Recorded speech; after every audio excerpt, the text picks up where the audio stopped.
ਵਾਹਿਗੁਰੂ ਜੀ ਕਾ ਖਾਲਸਾ ਵਾਹਿਗੁਰੂ ਜੀ ਕੀ ਫਤਿਹ। ਮੈਂ ਤੁਹਾਡੀ ਹੋਸਟ ਨੀਲਮ ਕੌਰ ਤੇ ਮੈਂ ਟੀਵੀ 84 ਦੇ ਸਾਰੇ ਦਰਸ਼ਕਾਂ ਦਾ ਨਿੱਘਾ ਸਵਾਗਤ ਕਰਦੀ ਹਾਂ ਪ੍ਰੋਗਰਾਮ ਸੱਚੋ ਸੱਚ ਵਿੱਚ। ਰੋਜ਼ਾਨਾ ਦੀ ਤਰ੍ਹਾਂ ਤੁਹਾਡੇ ਤੇ ਸਾਡੇ ਹਰਮਨ ਪਿਆਰੇ ਡਾਕਟਰ ਅਮਰਜੀਤ ਸਿੰਘ ਮੇਰੇ ਨਾਲ ਬੈਠੇ ਹੋਏ ਨੇ। ਆਓ ਨਾਲ ਮਿਲ ਕੇ ਪ੍ਰੋਗਰਾਮ ਸ਼ੁਰੂ ਕਰਦੇ ਹਾਂ।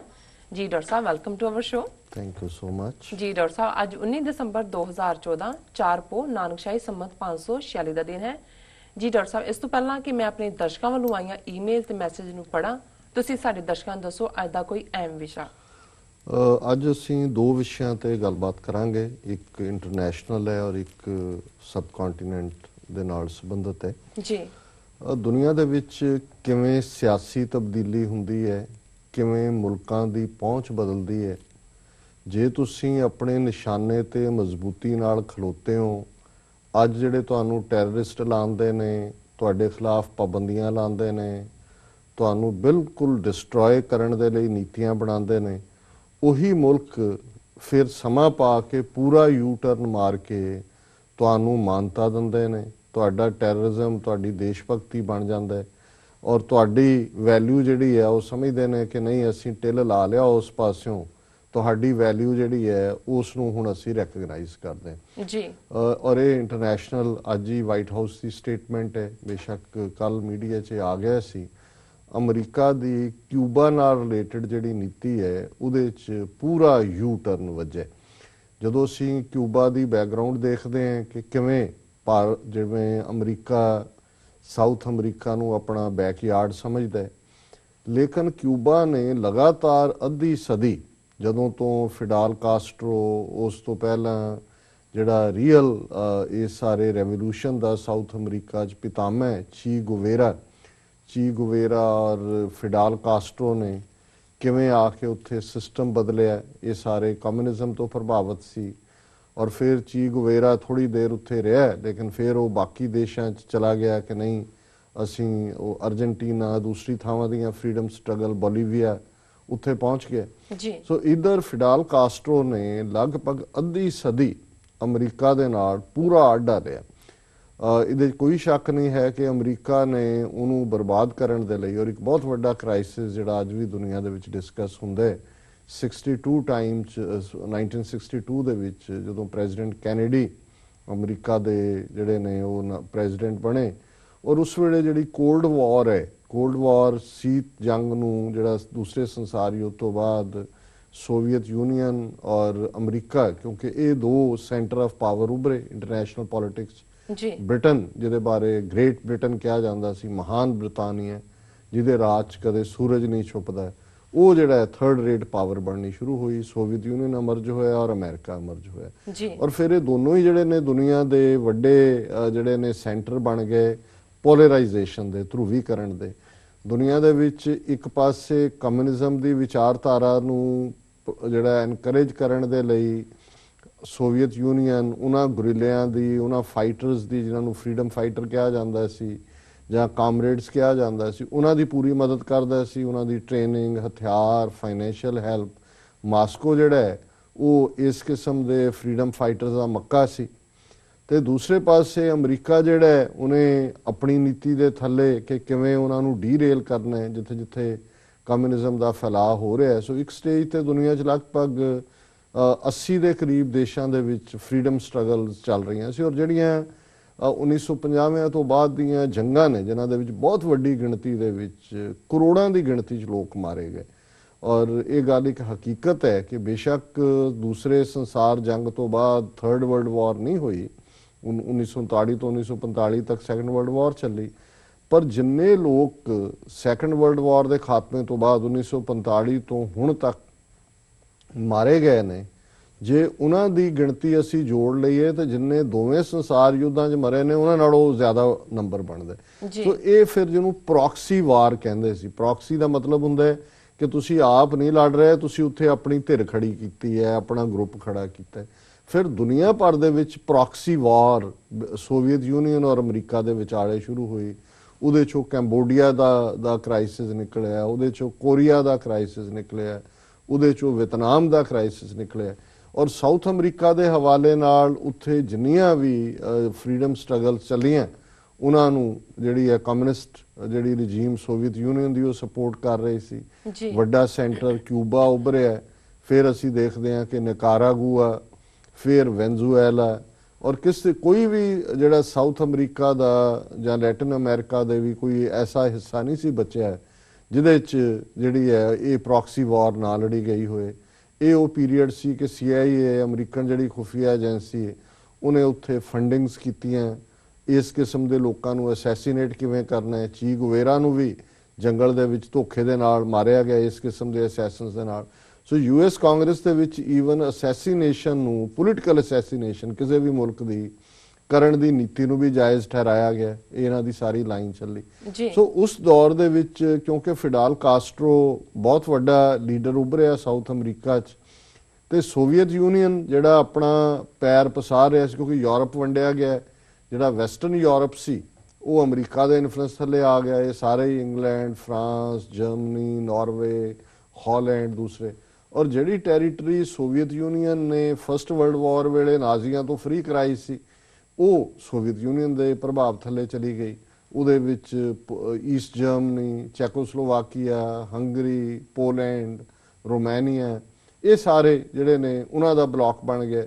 ਹੁਣ ਅਮਰੀਕਨਾਂ ਨੇ ਆਪਣੇ ਵੈਸਟਰਨ ਯੂਰਪ ਦੇ ਬਲਾਕ ਦੇ ਵਿੱਚ ਨੈਟੋ ਖੜੀ ਕਰ ਦਿੱਤੀ, ਨਾਰਥ ਅਲਾਇੰਸ ਟ੍ਰੀਟੀ ਆਰਗੇਨਾਈਜੇਸ਼ਨ, ਕੁਛ ਇਸ ਕਿਸਮ ਦਾ ਨਾਂ ਸੀ ਜੀ। ਔਰ ਸੋਵੀਅਤ ਯੂਨੀਅਨ ਨੇ ਆਪਣਾ ਜਿਹੜਾ ਸਿਸਟਮ ਖੜਾ ਕਰ ਦਿੱਤਾ। ਸੋ ਸਾਊਥ ਅਮਰੀਕਾ ਦੇ ਵਿੱਚ ਹੁਣ ਸੋਵੀਅਤ ਯੂਨੀਅਨ ਨੇ ਦੇਖਿਆ ਕਿ ਵੀ ਇਹਨਾਂ ਨੂੰ ਅਸੀਂ ਇਹਨਾਂ ਦੇ ਘਰ 'ਚ ਤਕਲੀਫ ਦਈਏ। ਸੋ ਕਿਊਬਾ ਦੇ ਵਿੱਚ ਉਹਨਾਂ ਨੇ ਮਿਸਾਈਲ ਤੈਨਾਤ, ਨਿਊਕਲੀਅਰ ਟਿਪਡ, ਜਿਹੜਾ ਜਦੋਂ ਸੈਕੰਡ ਵਰਲਡ ਵਾਰ ਖਤਮ ਹੋਇਆ ਉਦੋਂ ਕੱਲਾ ਅਮਰੀਕਾ ਹੀ ਨਿਊਕਲੀਅਰ ਸੀ, ਇਸ ਲਈ ਇਹਨਾਂ ਨੇ ਜਾਪਾਨ ਤੇ ਬੰਬ ਸੁੱਟੇ, ਹੀਰੋਸ਼ੀਮਾ, ਨਾਗਾਸਾਕੀ ਤੇ। ਪਰ 1950 ਤੱਕ ਪਹੁੰਚਦੇ ਸੋਵੀਅਤ ਯੂਨੀਅਨ ਜਿਹੜਾ ਉਹਨੇ ਵੀ ਐਟਮ ਬੰਬ ਡਿਵੈਲਪ ਕਰ ਲਿਆ। ਸੋ ਉਦੋਂ ਤੱਕ 1962 ਦੇ ਵਿੱਚ ਜਿਹੜੀ ਅਸੀਂ ਕਿਊਬਨ ਮਿਸਲ ਕ੍ਰਾਈਸਿਸ ਕਰਕੇ ਜਿਹਨੂੰ ਜਾਣਿਆ ਜਾਂਦਾ ਹੈ, ਸੋਵੀਅਤ ਯੂਨੀਅਨ ਨੇ ਕਿਊਬਾ ਦੇ ਵਿੱਚ ਉਹ ਮਿਸਲਸ ਜਾਂ ਜਿਹਨਾਂ ਨੂੰ ਮਿਸਾਈਲ ਕਿਹਾ ਜਾਂਦਾ ਹੈ ਉਹ ਲਗਾਉਣ ਦਾ ਫੈਸਲਾ ਕੀਤਾ ਜੀ। ਹੁਣ ਅਮਰੀਕਾ ਇਹ ਸਮਝਦਾ ਸੀ ਕਿ ਅਦਰਵਾਈਜ਼ ਤਾਂ ਮਿਸਾਈਲ ਦੀ ਰੇਂਜ ਉਦੋਂ ਇੰਨੀ 3-3000 4-4000 ਮੀਲ ਵਾਲੀ ਨਹੀਂ ਸੀ ਜਿਹੜੀ ਬਾਅਦ ਚ ਡਿਵੈਲਪ ਕੀਤੀ ਹੈ। ਹੁਣ ਤਾਂ ਸਾਰਿਆਂ ਨੇ ਕਰ ਲਈ, ਚੀਨ ਨੇ ਕਰ ਲਈ, ਭਾਰਤ ਨੇ ਵੀ ਕਰ ਲਈ। ਔਰ ਉਸ ਪੀਰੀਅਡ 'ਚ ਡਾਇਰੈਕਟ ਸੋਵੀਅਤ ਯੂਨੀਅਨ ਜਿਹੜਾ ਉਹ ਮਿਸਾਈਲ ਦੀ ਮਾਰ ਥੱਲੇ ਅਮਰੀਕਾ ਨੂੰ ਨਹੀਂ ਸੀ ਲਿਆ ਸਕਦਾ। ਪਰ ਜੇ ਕਿਊਬਾ ਦੇ ਵਿੱਚ ਸੋਵੀਅਤ ਯੂਨੀਅਨ ਦਾ ਬੇਸ ਬਣ ਜਾਂਦਾ ਔਰ ਨਿਊਕਲੀਅਰ ਮਿਸਾਈਲ ਜਿਹੜੀਆਂ ਨੇ ਉਹ ਤਾਇਨਾਤ ਹੋ ਜਾਂਦੀਆਂ ਤੇ ਸਾਰਾ ਪਾਸਾ ਪਲਟ ਜਾਂਦਾ ਸੀ। ਅਮਰੀਕਨ ਸਿਟੀਜ਼ ਕਿਸੇ ਵੇਲੇ ਵੀ ਉਹਨਾਂ ਦੀ ਉਸ ਮਾਰ ਥੱਲੇ ਆ ਸਕਦੇ ਸੀ। ਹੁਣ ਸੋਵੀਅਤ ਯੂਨੀਅਨ ਨੇ ਕਿਊਬਾ 'ਚ ਮਿਸਲ ਤਾਇਨਾਤ ਕਰਨ ਦਾ ਫੈਸਲਾ ਇਸ ਲਈ ਕੀਤਾ ਹੈ ਕਿਉਂਕਿ ਅਮਰੀਕਾ ਨੇ ਟਰਕੀ ਦੇ ਵਿੱਚ, ਹੁਣ ਟਰਕੀ ਦੇ ਨਾਲ ਉਹਨਾਂ ਦੇ ਅਮਰੀਕਾ ਦੇ ਕਾਫੀ ਸਪਾਇਲਡ ਨੇ ਰਿਲੇਸ਼ਨ, ਕਿਉਂਕਿ ਟਰਕੀ ਦਾ ਨਵਾਂ ਪ੍ਰੈਜ਼ੀਡੈਂਟ ਜਿਹੜਾ ਉਹ ਕੁਆਇਟ ਜਿਹੜੀ ਅਤਾਤੁਰਕ ਦੀ ਆਈਡੀਓਲੋਜੀ ਸੀ ਸੈਕੂਲਰਿਜ਼ਮ ਦੀ ਉਹਦੇ ਚੋਂ ਨਿਕਲ ਕੇ ਦੂਜੇ ਪਾਸੇ ਆ ਰਿਹਾ। ਪਿਛਲੇ ਦਿਨਾਂ 'ਚ ਰਾਦਰ ਉਹਨੇ ਕਿਹਾ ਕਿ ਵੀ ਇਹ ਕੋਲੰਬਸ ਨੇ ਨਹੀਂ ਸੀ ਅਮਰੀਕਾ ਲੱਭਿਆ, ਇੱਕ ਮੁਸਲਮਾਨ ਸੀ ਜਿਹਨੇ ਲੱਭਿਆ ਸੀ। ਸੋ ਲੇਕਿਨ ਉਦੋਂ ਟਰਕੀ ਬਿਲਕੁਲ ਅਮਰੀਕਾ ਦਾ ਬਗਲਗੀਰ ਸੀ ਪੋਲੀਟੀਕਲੀ। ਸੋ ਅਮਰੀਕਾ ਨੇ ਟਰਕੀ ਦੇ ਵਿੱਚ ਨਿਊਕਲੀਅਰ ਟਿਪਡ ਮਿਸਾਈਲਾਂ ਲਾਈਆਂ ਹੋਈਆਂ ਸੀ ਸੋਵੀਅਤ ਯੂਨੀਅਨ ਨੂੰ ਟਾਰਗੇਟ ਕਰਨ ਵਾਲੀਆਂ ਜੀ। ਸੋ ਉਹ ਕ੍ਰਾਈਸਿਸ ਇਸ ਹੱਦ ਤੱਕ ਚਲਾ ਗਿਆ ਕਿ ਇੱਕ ਸਟੇਜ ਆਈ ਕਿ ਇੱਕ ਰਾਤ ਇਹ ਆਲਮੋਸਟ ਇਧਰ ਡਿਸਾਈਡ ਕਰ ਲਿਆ ਸੀ ਇਹਨਾਂ ਨੇ ਕਿ ਵੀ ਜਿਹੜਾ ਉਹ ਨਿਊਕਲੀਅਰ ਸ਼ੁਰੂ ਕਰ ਦੇਣਾ ਕੰਮ, ਔਰ ਜਿਵੇਂ ਰੈੱਡ ਬਟਨ ਦੇ ਉੱਤੇ ਉਂਗਲ ਰੱਖਣੀ ਹੁੰਦੀ ਆ ਉਸ ਪੀਰੀਅਡ ਦੇ। ਸੋ ਫਾਈਨਲ ਸਟੇਜ ਦੇ ਉੱਤੇ ਜਿਹੜਾ ਸੋਵੀਅਤ ਯੂਨੀਅਨ ਔਰ ਅਮਰੀਕਾ ਦੋਨੋਂ ਹੀ ਬੈਕ ਆਫ ਹੋਏ। ਉਹਨਾਂ ਨੇ ਉਹ ਮਿਸਾਈਲਾਂ ਜਿਹੜੀਆਂ ਨੇ ਉਹ ਵਾਪਸ ਮੋੜ ਲਈਆਂ ਔਰ ਇਸ ਸ਼ਰਤ ਦੇ ਉੱਤੇ ਕਿ ਟਰਕੀ ਤੋਂ ਅਮਰੀਕਾ ਨੇ ਜਿਹੜੀਆਂ ਮਿਸਾਈਲਾਂ ਲਾਈਆਂ ਸੀ ਉਹ ਵਾਪਸ ਲੈ ਲਈਆਂ। ਸੋ ਇਹ 62 ਤੋਂ ਲੈ ਕੇ ਅਸੀਂ ਦੇਖਦੇ ਹਾਂ ਅਮਰੀਕਾ ਨੇ ਸਟ੍ਰਿਕਟ ਜਿਹੜੀਆਂ ਨੇ ਸੈਂਕਸ਼ਨਸ ਲਾਈਆਂ, ਆਰਥਿਕ ਪਾਬੰਦੀਆਂ। ਫਿਰ ਕਿਉਂਕਿ ਕਿਊਬਾ ਦੇ ਪਾਣੀਆਂ ਰਾਹੀਂ ਅਮਰੀਕਾ 'ਚ ਲੋਕ ਆਉਣ ਲੱਗ ਗਏ, ਵੱਡੀ ਗਿਣਤੀ ਤੁਸੀਂ ਫਲੋਰੀਡਾ ਜਾਓ ਤਾਂ ਕਿਊਬਨ ਓਰੀਜਨ ਦੇ ਲੋਕ ਨੇ, ਉਹਨਾਂ ਨੂੰ ਅਮਰੀਕਾ ਨੇ ਭੜਕਾਉਣਾ ਸ਼ੁਰੂ ਕੀਤਾ। ਹੁਣੇ ਇੱਕ ਖਬਰ 3-4 ਦਿਨ ਪਹਿਲਾਂ ਆਈ ਹੈ ਕਿ ਇੱਕ ਕਿਊਬਨ ਟਵਿੱਟਰ ਦੇ ਨਾਂ ਥੱਲੇ ਇੱਕ ਪੂਰਾ ਨੈਟਵਰਕ ਚੱਲਦਾ ਸੀ, ਰੇਡੀਓ ਬ੍ਰਾਡਕਾਸਟ। ਦੂਜਾ ਹੁਣੇ ਆਇਆ ਵੀ ਉਹ ਸਾਰਾ ਹੀ CIA ਦਾ ਫੰਡਡ ਸੀ, ਉਹਨੂੰ ਰੱਖਿਆ ਕਿਸੇ ਯੂਰਪ ਦੇ ਮੁਲਕ, ਪੇਮੈਂਟ ਕਿਤੇ ਹੋਰ ਹੁੰਦੀ ਸੀ ਤੇ ਲੱਗਦਾ ਇਹ ਸੀ ਕਿ ਜਿਵੇਂ ਕਿਊਬਾ ਦੇ ਲੋਕ ਉਹਨੂੰ ਚਲਾ ਰਹੇ ਨੇ। ਸੋ ਅਮਰੀਕਾ 'ਚ ਵੀ ਉਹਨਾਂ ਕਿਊਬਨ ਅਮਰੀਕਨਸ ਨੂੰ ਅਮਰੀਕਾ ਨੇ ਪੂਰੀ ਤਰ੍ਹਾਂ ਵਰਤਿਆ, ਉਹਨਾਂ ਦਾ ਬਿਲਕੁਲ ਬੰਦ ਕਰ ਦਿੱਤਾ ਵੀ ਕਿਊਬਾ 'ਚ ਕੁਛ ਨਹੀਂ ਜਾਏਗਾ। ਪਰ ਇਹਦੇ ਬਾਵਜੂਦ ਜਿਹੜੀ ਰਿਮਾਰਕੇਬਲ ਗੱਲ ਸੀ ਕਿਊਬਾ ਦੀ ਕਿ ਉਹਨਾਂ ਨੇ ਪੈਟਰੋਲ, ਉਹਨਾਂ ਕੋਲ ਗੈਸ ਜਾਂ ਦੂਜਾ ਨਹੀਂ ਸੀ, ਤੇਲ ਨਹੀਂ ਸੀ ਜੀ, ਉਹਨਾਂ ਨੇ ਉਹ ਸਾਈਕਲਾਂ ਤੇ ਆ ਗਏ। ਉਹ ਇੰਨਾ ਕਿ ਇੰਸਪਾਇਰਿੰਗ ਰਿਹਾ ਫਿਡਾਲ ਕਾਸਟਰੋ ਦਾ ਪੀਰੀਅਡ। ਉਹਨਾਂ ਨੇ ਕਿਹਾ ਜੀ, ਲੋਕਾਂ ਨੂੰ ਕਿਹਾ ਵੀ ਛੱਡ ਦਿਓ ਗੱਡੀਆਂ, ਨਹੀਂ ਹੈ ਤੇ। ਲੇਕਿਨ ਐਜੂਕੇਸ਼ਨ ਲੈਵਲ ਹੁਣ ਮੈਨੂੰ ਪਤਾ ਨਹੀਂ, ਪਰ ਕੁਝ ਸਾਲ ਪਹਿਲਾਂ ਤਾਂ ਕਿਊਬਾ ਦੇ ਵਿੱਚ 100% ਲਿਟਰੇਸੀ ਰੇਟ ਸੀ, ਹਰ ਕੋਈ ਪੜ੍ਹਿਆ ਲਿਖਿਆ ਸੀ। ਜੀ, ਔਰ ਇੰਨੇ ਕੁ ਉਹਨਾਂ ਨੇ ਡਾਕਟਰ ਪ੍ਰੋਡਿਊਸ ਕੀਤੇ, ਇੰਜੀਨੀਅਰ ਕੀਤੇ। ਮੈਂ ਦੇਖਿਆ ਜਦੋਂ ਪਾਕਿਸਤਾਨ 'ਚ ਪਿੱਛੇ ਅਰਥਕੁਏਕ ਆਇਆ, ਪਤਾ ਨਹੀਂ ਕਿੰਨੇ ਹਜ਼ਾਰ ਡਾਕਟਰ ਕਿਊਬਨ ਐਜੂਕੇਟਡ ਕਿਊਬਾ ਦੇ ਜਿਹੜੇ ਸੀ ਉਹ ਉਹਨਾਂ ਨੇ ਉੱਥੇ ਭੇਜੇ। ਸੋ ਇਸ ਸਭ ਦੇ ਬਾਵਜੂਦ ਅਮਰੀਕਾ ਦਾ ਰੋਸ ਹੁਣ ਤੱਕ ਜਾਰੀ ਰਿਹਾ ਹੈ। ਕਿਊਬਾ ਨੂੰ ਇੱਕ ਬਿਲਕੁਲ ਅਨਟਚੇਬਲ ਬਣਾਇਆ ਹੋਇਆ ਸੀ। ਹੁਣ ਫਿਡਾਲ ਕਾਸਟਰੋ ਜਿਹੜਾ ਹੈ ਉਹ ਸਟੇਜ ਤੋਂ ਪਾਸੇ ਹੋ ਗਿਆ, ਉਹਦਾ ਭਰਾ ਸ਼ਾਇਦ ਰਨ ਕਰਦਾ ਇਸ ਸਿਸਟਮ ਨੂੰ।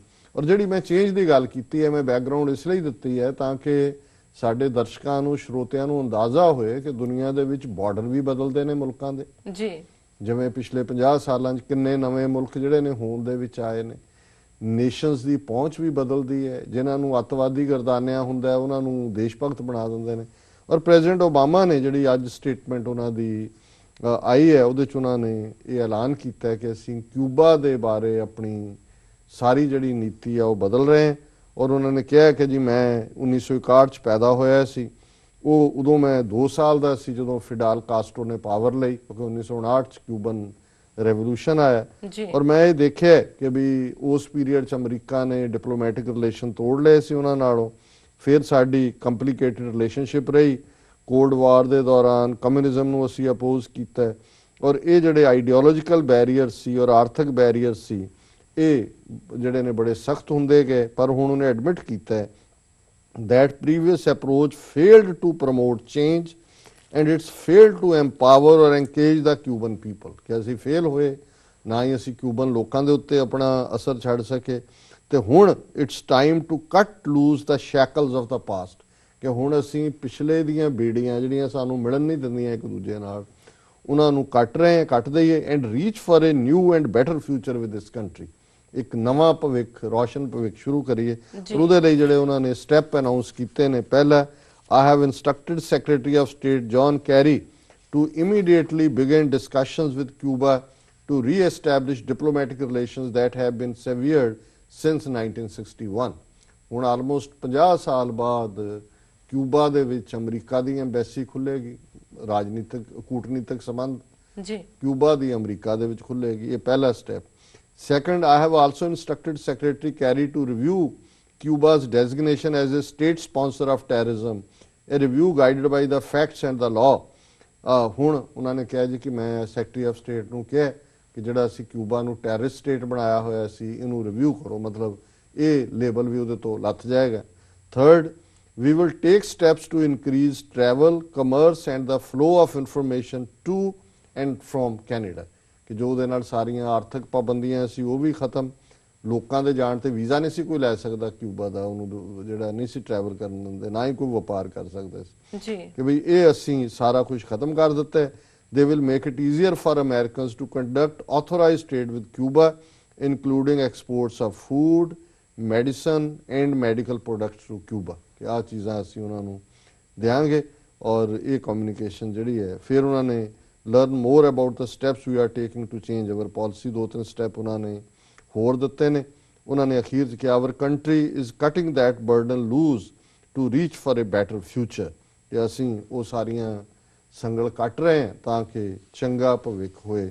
ਸੋ ਇਸ ਨੂੰ ਕਹਿੰਦੇ ਨੇ ਦੁਨੀਆ ਮੰਨਦੀ ਜ਼ੋਰਾਂ ਨੂੰ, ਕੋਈ ਪੁੱਛੇ ਨਾ ਕਮਜ਼ੋਰਾਂ ਨੂੰ। ਜ਼ੋਰ ਦੀ ਅਲਟੀਮੇਟਲੀ ਗੱਲ ਹੁੰਦੀ ਹੈ। ਤੇ ਮੇਰਾ ਖਿਆਲ ਹੈ ਵਕਤ ਸੀਮਾ ਦੇਖਦੇ ਹਾਂ ਅਸੀਂ ਇੱਕੋ ਇਸ਼ੂ ਦੇ ਨਾਲ ਹੀ ਭੋਗ ਪਾ ਦਿੰਦੇ। ਜੀ ਡਾਕਟਰ ਸਾਹਿਬ, ਬਿਲਕੁਲ। ਇਸ ਨਾਲ ਲੈਣੇ ਬ੍ਰੇਕ। ਵਿਊਅਰਸ, ਤੁਸੀਂ ਕਿਤੇ ਨਹੀਂ ਜਾਣਾ, ਮਿਲਦੇ ਹਾਂ ਛੋਟੇ ਜਿਹੇ ਵਕਫੇ ਤੋਂ ਬਾਅਦ।